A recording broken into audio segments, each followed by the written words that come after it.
নানা শাস্ত্র বিচারণৈক নিপুণ সদ্ধর্ম সংস্থাপক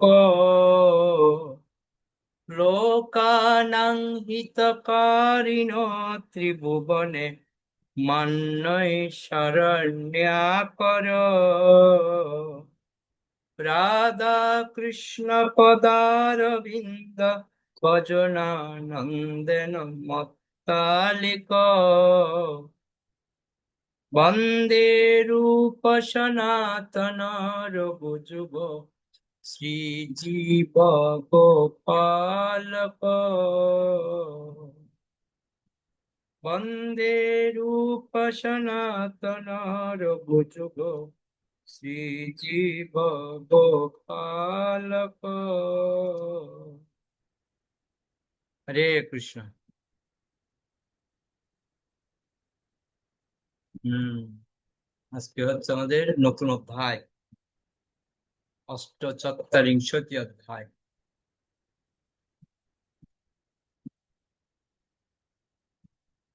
কি বলতে চান?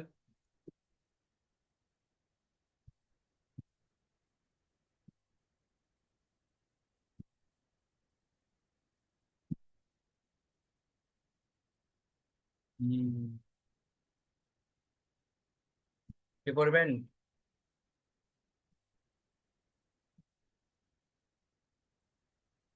হরে কৃষ্ণ প্রভু, প্রণাম করব। করেন।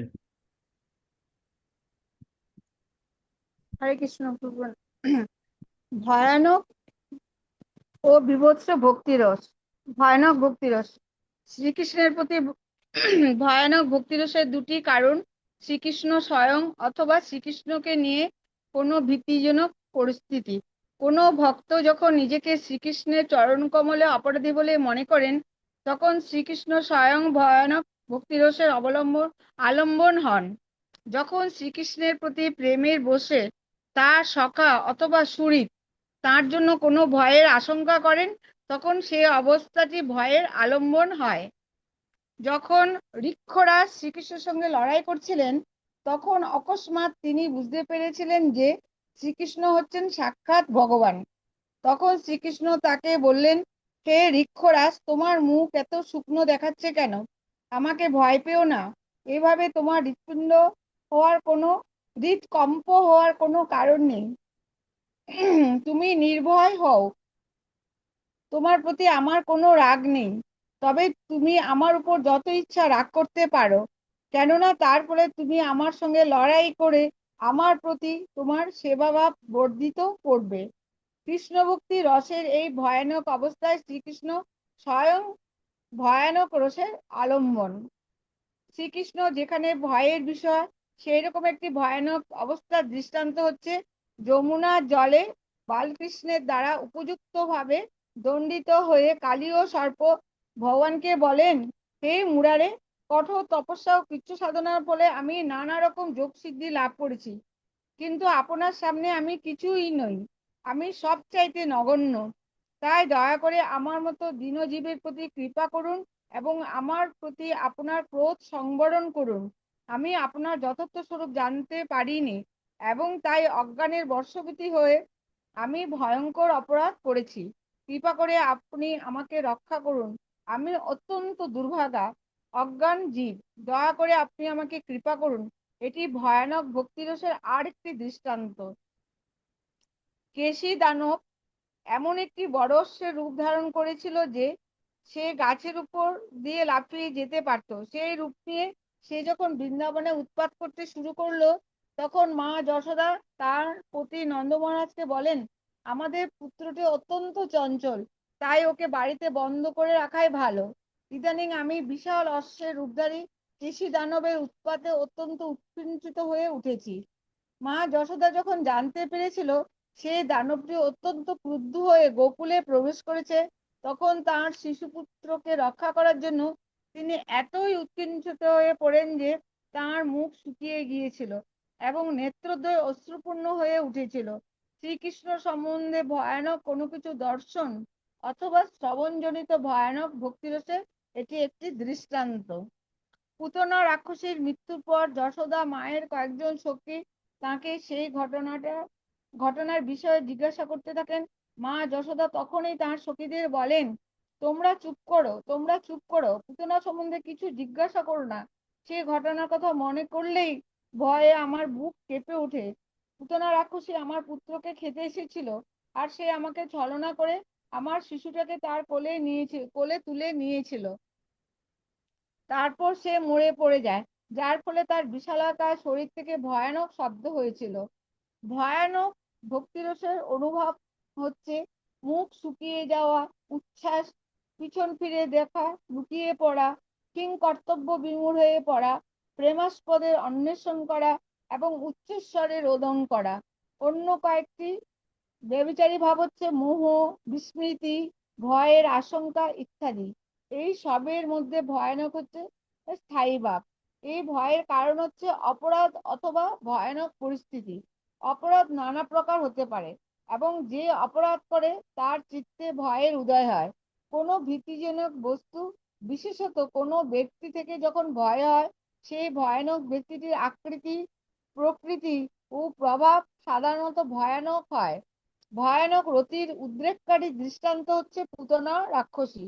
ভয়ানক রতির কারণ কংস আদি দুর্বৃত্ত অসুর হতে পারে এবং ইন্দ্র অথবা শঙ্কর আদি শক্তিশালী দেবতারাও হতে পারে। কংসের মতো অসুরেরা শ্রীকৃষ্ণের ভয়ে ভীত ছিল, কিন্তু তাদের সেই অনুভূতি তো ভয়ানক ভক্তিরসের অন্তর্গত বলে বিবেচনা করা যায় না। বীভৎস ভক্তিরস। প্রামাণিক সূত্র থেকে জানা যায় যে শ্রীকৃষ্ণের প্রতি বিরক্তির অনুভূতির ফলে বীভৎস রতিজনিত কৃষ্ণভক্তি কখনো কখনো প্রকট হয়। এই প্রকার কৃষ্ণভক্তি রসের অনুভবকারী মানুষ সাধারণত শান্ত রসে অবস্থিত থাকেন। বীভৎস ভক্তিরসের একটি বর্ণনা হচ্ছে, এই মানুষটির পূর্বে কামক্রিয়া ও ইন্দ্রিয়তৃপ্তির ব্যাপারেই কেবল পূর্ণরূপে মগ্ন ছিল। তাই কামবিকার পূর্তির জন্য সে স্ত্রীলোকদের প্রবঞ্চনার কাজে খুব পারদর্শিতা লাভ করেছিল। কিন্তু কি আশ্চর্যের বিষয়, সে মানুষটি এখন অশ্রুপূর্ণ নয়নে শ্রীকৃষ্ণের নাম কীর্তন করছে। এখন যখন সে কোনো স্ত্রীলোকের মুখ দর্শন করে, তৎক্ষণাৎ সে বিরক্ত হয়। তার মুখ দেখে বোঝা যায় যে সে এখন স্ত্রী সঙ্গকে ঘৃণা করে। ভক্তির এই বিভৎস রসের কয়েকটি অনুভবের লক্ষণ হচ্ছে, পূর্ব জীবনের কথা স্মরণ করে থুতু ফেলা, মুখ বিকৃত করা, নাক ঢাকা ও হাত দেওয়া। আর তাছাড়া দেহে কম্পন, জোর করে আড়মোড়া দেওয়া ও ঘামা, এই লক্ষণগুলিও দেখা যায়। অন্য কয়েকটি লক্ষণ হচ্ছে গ্লানি, শ্রম, উন্মাদনা, মোহ, নৈরাশ্য, বিনয়, চঞ্চলতা, ঔৎসুক্য ও জাড্য। কোনো বল। ভক্ত, হরে কৃষ্ণ। তো দুটো রসের কথা এখানে বলা হচ্ছে, একটা হচ্ছে ভয়ানক, আর একটা হচ্ছে বীভৎস।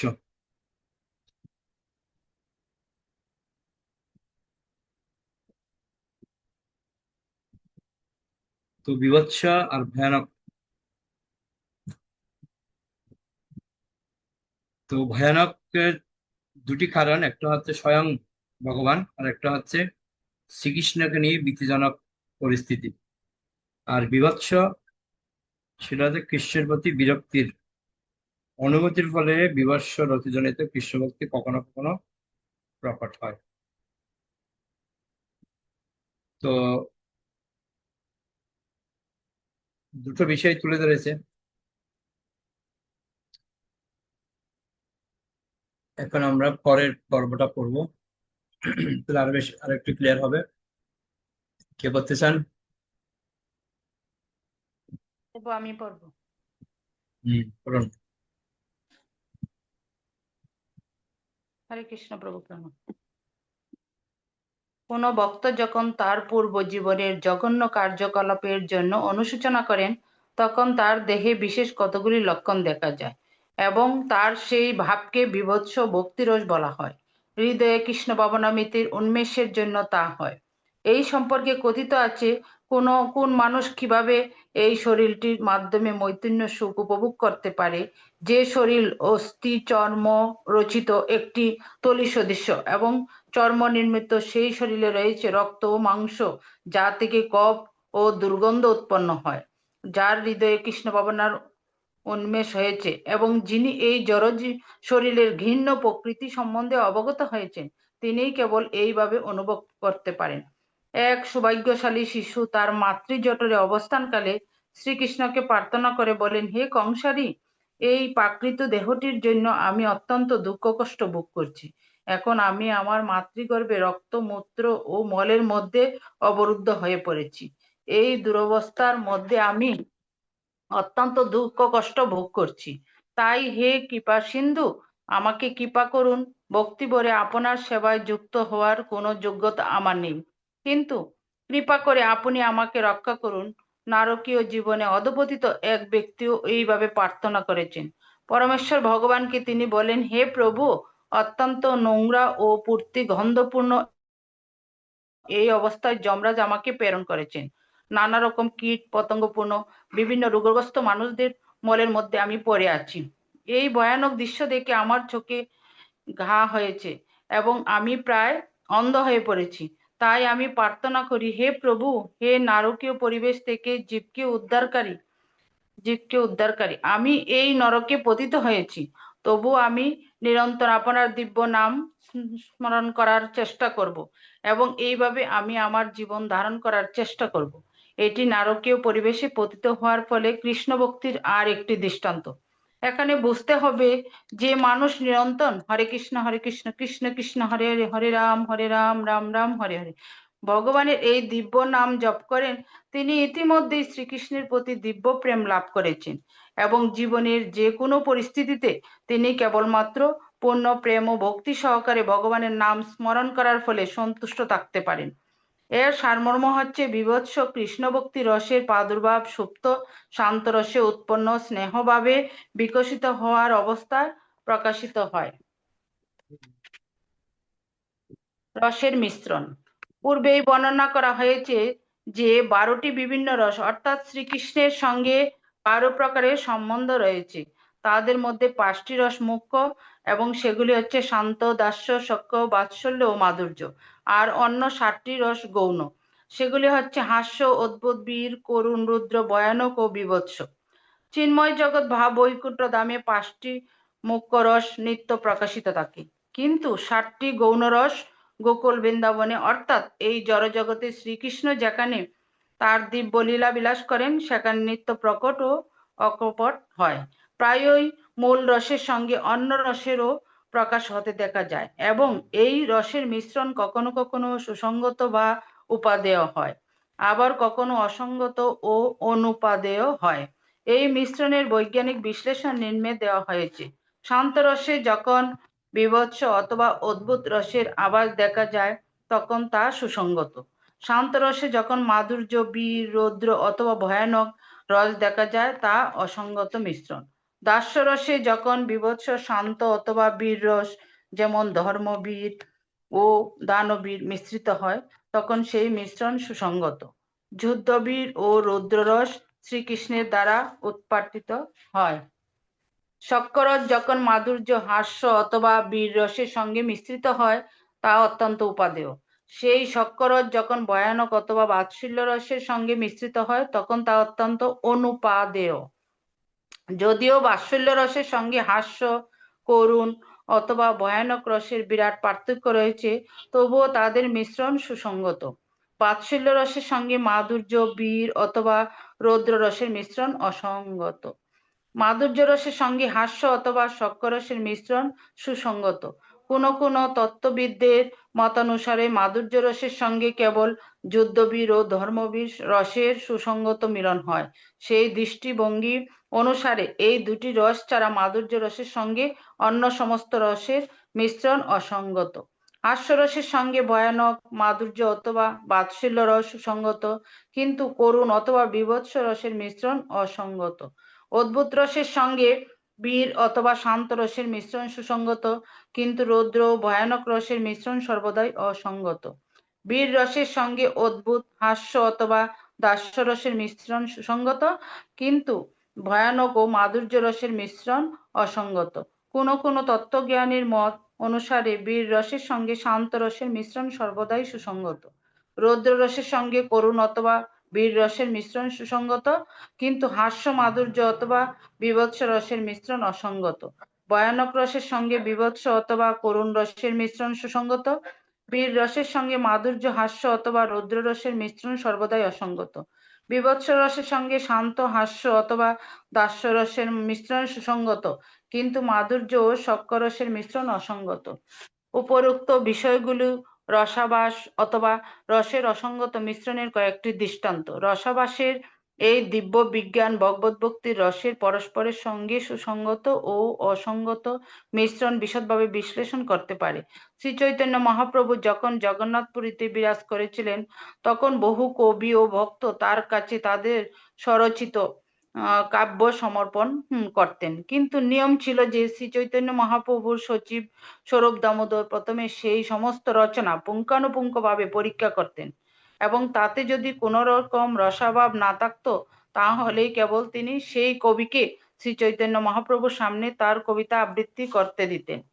রসাভাসের বিষয় অত্যন্ত গুরুত্বপূর্ণ, এবং যারা ভগবানের শুদ্ধ ভক্ত, তারা ভগবানের সঙ্গে বিভিন্ন সম্পর্কের বর্ণনায় পূর্ণ সুসঙ্গতি দর্শন করতে আশা করেন।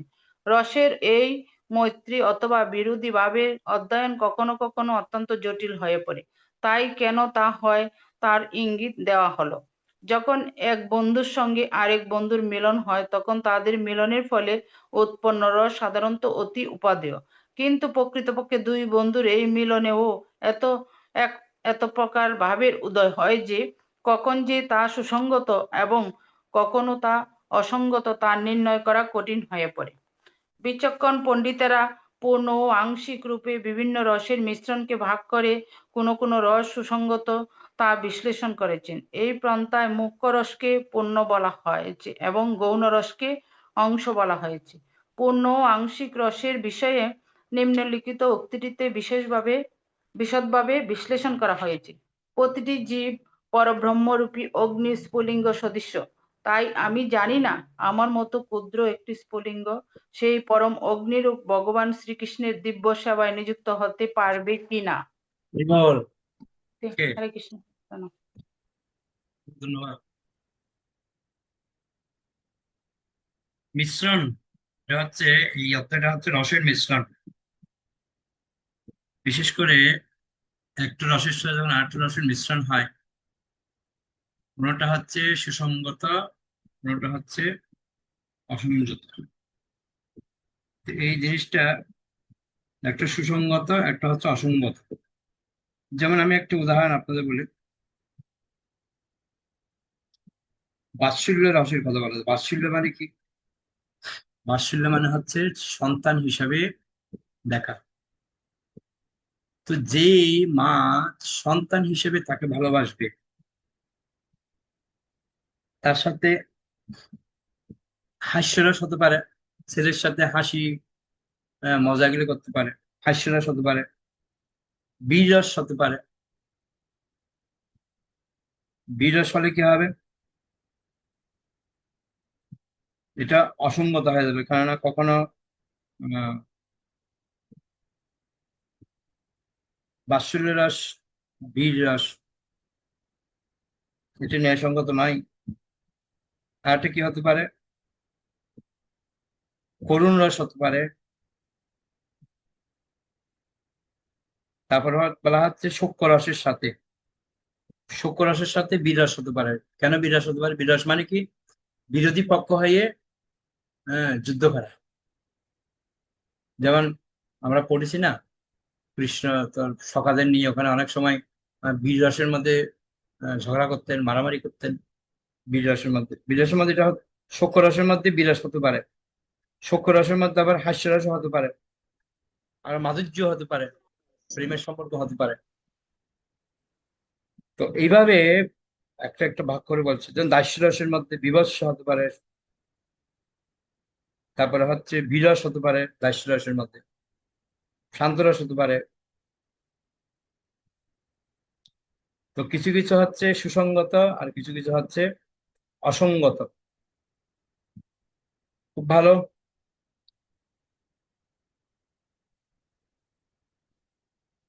আমরা 12টা রস মোটামুটি কমপ্লিট করেছি। এখন যে রসটা বলা হচ্ছে এটা হচ্ছে একটার সাথে একটা মিশ্রণ হলে তার কি হাল হয়। হুম। এবার আমি একটু উদাহরণ দিতে পারি সিম্পলি।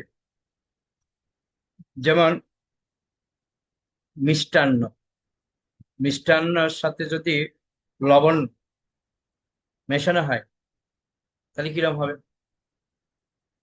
অন্যরকম হবে না? নিশ্চয়ই সেটা উপাদেয় হবে না। কিন্তু আবার মিষ্টান্নের সাথে যদি টক মিক্স করা হয় তাহলে কি হবে? সেটা উপাদেয় হবে না। কিন্তু মিষ্টান্নের সাথে আপনি যদি একটু ঘি দেন তাহলে কি হবে? সেটা উপাদেয় হবে। তো এরকম কিছু কিছু বিষয় আছে, যদি এর সাথে আপনি যদি আহ মিষ্টির সাথে যদি একটা গরম জল দেন, উঠালেন, কেমন হবে? স্বাদ আরো ভালো হবে। সুগার রোগীর জন্য খুব ভালো, তাই না? মিষ্টি খাবার নতুন পন্থা। যাই হোক, তো এরকম অসঙ্গত আর হচ্ছে সুসঙ্গত, তো দুটো জিনিস আমরা পেলাম। তো আরো একটু ক্লিয়ার হবে আমাদের। কে পড়বেন? মৃত্যুবিন্দু মাতা পড়ুন। হরে কৃষ্ণ প্রভু প্রণাম। এই উক্তিতে শান্তরস হচ্ছে মুখ্য এবং দাস্যরস হচ্ছে গৌণ। প্রকৃতপক্ষে ব্রহ্মজ্যোতিতে ভগবানের সঙ্গে ভক্তের প্রেম বিনিময়ের কোনো সম্ভাবনাই নেই। এক ভক্ত অনুশোচনার সুরে বলছেন, হায়, আমি এখন ত্বকের আবরণে আবৃত, কপিত্ত, আহ কপুত্র কি ডিস্টার্ব হচ্ছে, শুক্র এবং রক্ত সমাবৃত এই দেহটির মাধ্যমে আনন্দ উপভোগের চেষ্টা করছি।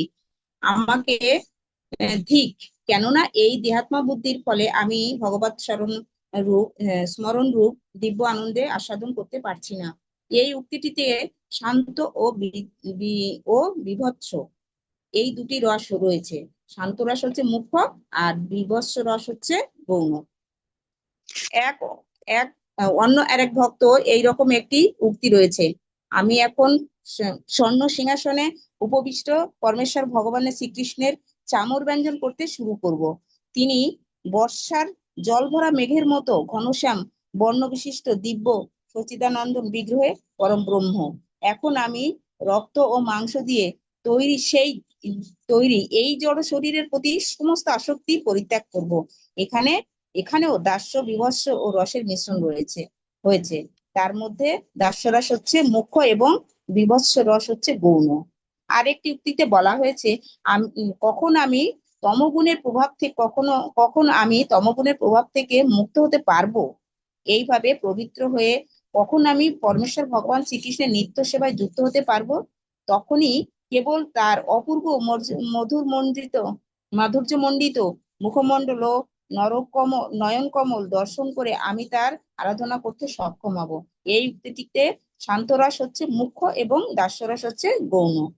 এইরকম আরো একটি উক্তি হচ্ছে, দেখো, শ্রীকৃষ্ণের চরণারবিন্দের কথা স্মরণ করে ভগবানের এই উক্তিটি কিভাবে নৃত্য করছে।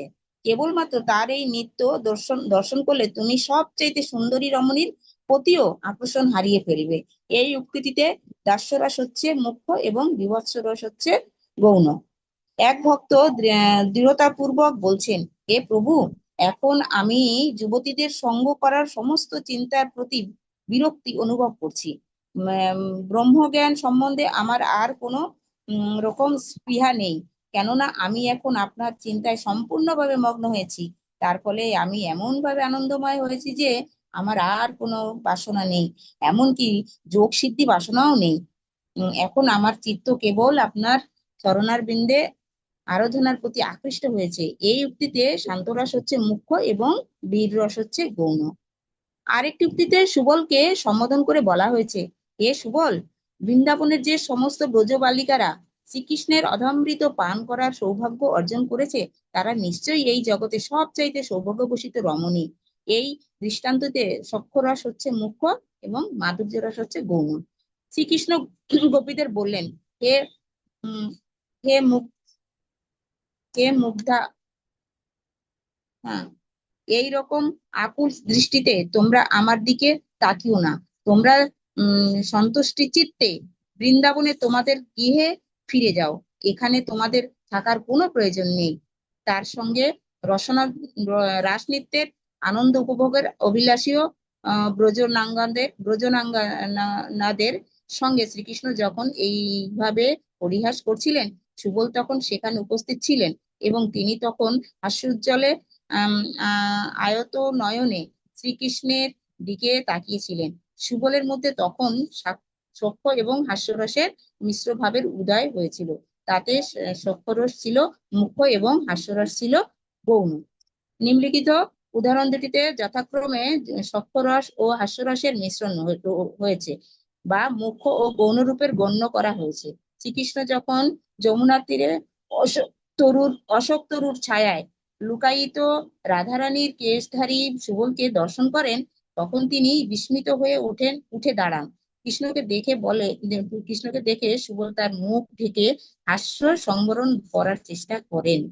বাৎসল্য রসের সঙ্গে করুণ রসের একটি দৃষ্টান্ত হচ্ছে, মা যশোদা যখন বৃন্দাবনের বনে পাদুকা ও ছত্রবিহীন হয়ে বিচারণত কৃষ্ণের কথা মনে করেন, তখন কৃষ্ণের অসুবিধার কথা চিন্তা করে তিনি অত্যন্ত বিচলিত হন। এই দৃষ্টান্তিতে বাৎসল্য রস হচ্ছে মুখ্য এবং করুণ রস হচ্ছে গৌণ। বাৎসল্য রস ও হাস্যরসের মিশ্রণের একটি দৃষ্টান্ত হচ্ছে, মা যশোদার এক সখী তাকে বলেন, হে যশোদে, তোমার পুত্রটি খুব চতুর ভাবে আমার গৃহে গৃহে থেকে ননি চুরি করেছে। আর তার এই দুষ্কৃত কার্যের জন্য আমার ছেলেকে উম দোষ দেওয়ার চেষ্টা সে আমার সেই ঘুমন্ত শিশুর মুখে ননি লাগিয়ে দিয়েছে। সেই কথা শুনে মা যশোদা তার তার বঙ্কিম ভ্রুযুগল আলোকিত করেন, হাসিতে